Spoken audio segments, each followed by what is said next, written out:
কেমন লাগছে মাছটা? ঝোলটা ভালো। ভালো হয়েছে?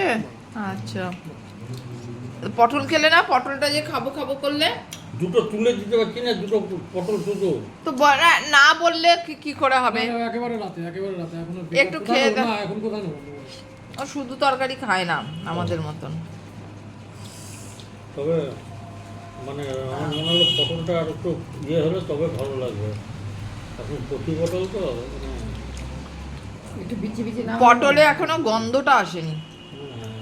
পটল ভাজতে যে গন্ধটা বেরোয়, ওই গন্ধটা আসেনি। গরম মশলা মেরে দেবে আবার। পটলের গন্ধ গরম মশলা দিয়ে?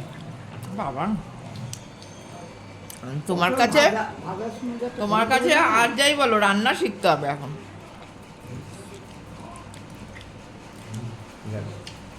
কালকে টক নিয়ে এত টকাটকি হলো, তাই জন্য আজকে তোমার মতন করে টক বানিয়েছি।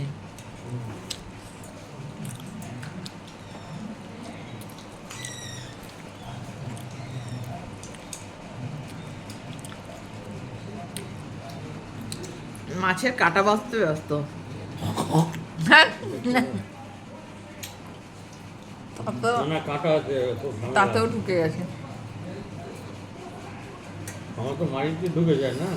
চলো খেয়ে নি।